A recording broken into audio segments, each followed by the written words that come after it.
the downhill.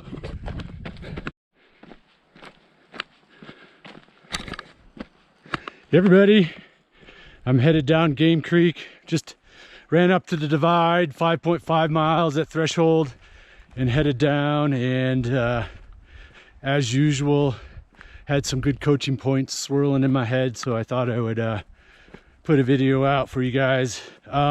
This morning I posted a few Instagram photos of my mountain run on Saturday, and the caption of this was, for me, mountain running's true lesson is with every switchback we get an opportunity to see a new view, and then it's up to me to seek this opportunity and be grateful of this opportunity and to see the view in many ways. We often, whether it's political, philosophical, whatever reason, you know, our thoughts and beliefs in our mind, we all are sometimes looking at the same thing, but we view it differently. And that's what mountain running teaches me, that oftentimes the same view we can interpret in a lot of different ways. And that can also be applied to our training. For a quick example, oftentimes I have to coach my athletes on separating the difference between the mindset of how we think of certain words. For example, differentiating the difference between fitness and performance. And again, these are just my views for coaching, but a lot of times when we use the word fitness, it's a very short-term focus. It might be an external purpose for how we look or how we feel. It could be based on fun and what's fun for that day. For example, one of my athletes, I'm going to pick on her because I know she's watching, but we're dissecting some dysfunctions she's having with her running, and we're looking at some of the strength classes that she's doing. And her response was, hey, I thought that would be a fun way for me to get in some strength training. And in reality, all she was doing was conditioning because of how the strength training was executed, not necessarily what she was doing, but how she was doing it. And so that just became a form of conditioning for her, where for her true conditioning should be swimming, biking, and running. So she was essentially just tiring herself out for what was truly her conditioning, opposed to how we might think of performance, where performance is maybe what we are doing daily to achieve something 2 or 3 years down the road. It's more of a long-term approach. It has a purposeful meaning for the day, for the week, for the month, for the season, for the year, for some of my athletes 5 years down the road. Okay, and a lot of times when we use the word performance, we gain more of an intrinsic or in something that allows us to feel good by achievement, rather than maybe how we look externally or how we feel externally because of an external focus or an external stimulus.